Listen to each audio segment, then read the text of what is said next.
Bom dia, meus irmãos e amigos. Meu nome é Ezer Martins e hoje eu quero compartilhar com todos vocês um assunto muito importante que faz parte da nossa data hoje. Dia 31 de outubro. 31 de outubro.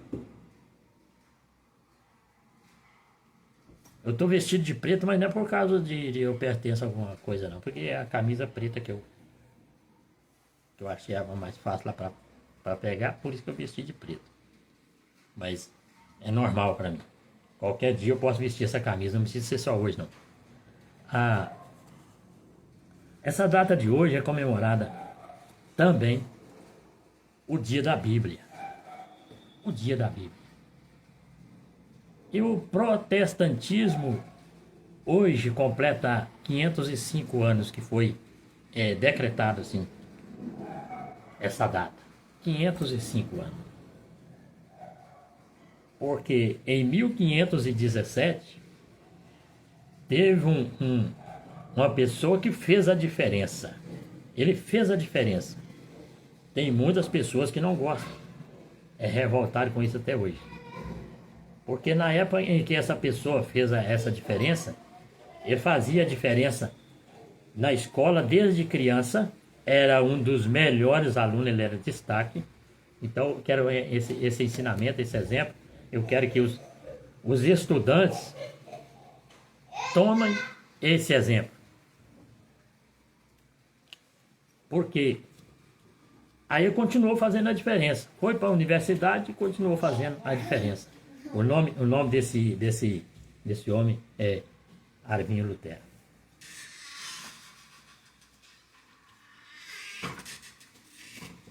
E esse Arvinho Lutero, em 1517, ele resolveu de novo fazer a diferença. A Igreja Católica Romana era um império religioso e político que dominava o mundo todo da época, né? Dominava o mundo todo da época. Muito rico, o império, e muitas coisas. E havia Lutero, como era dedicado ao estudo, ele continuou estudando. E como eram poucas pessoas que podiam pegar uma Bíblia. Era proibido. A Bíblia não era para todo mundo igual é hoje. Mas quem era o universitário, tal, formando lá na escola augustiniana, era Arvinho Lutero. E lá ele podia estudar a Bíblia. Então, em 1517, ele descobriu na Bíblia 95 teses que seria contrário ao Império Católico Romano. E aí então ele escreveu essas 95 teses e pregou lá na parede da igreja, para mostrar como estavam os líderes religiosos procedendo erradamente. Então o sistema rígido da igreja, ela se tornou uma potência mundial. E aí, então, nós vamos ler a palavra de Deus aqui, que é no livro de Deuteronômio, só para nós fazer menção, lembrar desse dia. Então está escrito no livro de Deuteronômio, capítulo 18, no versículo 10 até o versículo 12. E até o versículo 13 também, vou ler o versículo 13, que faz parte do contexto. Em ti não se achará quem faça passar o seu filho ou a sua filha pelo fogo, nem haja entre ti adivinhador, nem prognosticador, nem agoreiro, nem feiticeiro, nem encantador, nem quem consulte um espírito adivinhante, nem mágico, nem quem consulte os mortos, pois todo aquele que faz tal coisa é abominação ao Senhor. Por esta abominação, o Senhor teu Deus os lança fora de ti. Perfeito serás como o Senhor teu Deus. Aí apertou mais ainda, né? Então, nessa é uma proibição de Deus. Sabe por quê? Porque essa prática afeta a moral de Deus.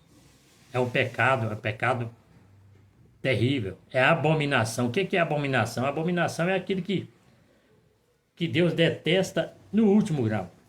Quando eu abomino uma coisa, é porque eu não aceito aquilo de jeito nenhum. Eu morro, mas eu não aceito.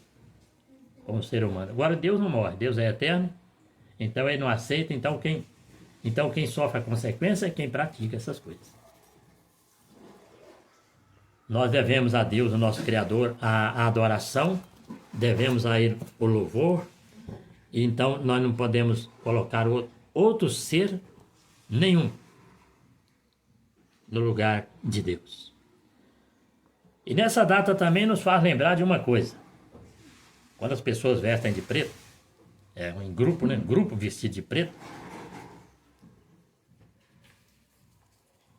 nós podemos lembrar de uma coisa. Para nós que somos cristãos, para você que conhece a palavra de Deus, independente da religião que você serve a Deus, independente. No Evangelho de João, capítulo 3 e 16, fala do amor de Deus. Assim, pode conferir na sua Bíblia aí que está escrito dessa forma. Porque Deus amou o mundo de tal maneira que deu seu Filho unigênito para que todo aquele que nele crê não pereça, mas tenha a vida eterna. E aí, continua o ensinamento no livro de Mateus, no Evangelho de Mateus, capítulo 5, versículo 14, dizendo, nós cristãos, nós precisamos ser a luz do mundo. Essa é a característica em que Cristo ensinou e falou, vocês são a luz do mundo. Aí, como cristão, em que você está influenciando? Você está influenciando alguém a servir a Deus? Ou alguém está te influenciando a servir o mundo? Você está influenciando alguém a praticar a santidade? Ou você está influenciando alguém a praticar o mundanismo? Nós fomos chamados para sermos santos em Cristo. Em Cristo. Então, Arvinho Lutero, ele, quando ele começou a estudar nessa escola a teologia católica, a teologia augustiniana, ele começou estudando, e cada vez que ele estudava mais, a acusação e a condenação aumentava, porque ele, como ele era muito dedicado, até quando ele pensava alguma coisa mal, ele vivia uma vida chorosa, uma vida de revolta dentro de si, porque ele não conseguia ser santo e perfeito, como a palavra de Deus exigia, até que um dia descobriu que essa santidade só é conseguida pelo sacrifício do Senhor Jesus Cristo, como está escrito aqui no capítulo 3 do Evangelho de João. Em Cristo nós somos santificados, porque em Cristo nós temos um advogado que advoga a nossa causa, e ele intercede por nós, de forma que nós somos perdoados todos os dias. Mas nós vamos viver pecando então e perdoando, recebendo o perdão de Deus? Não. Nós fomos chamados para buscar a santificação.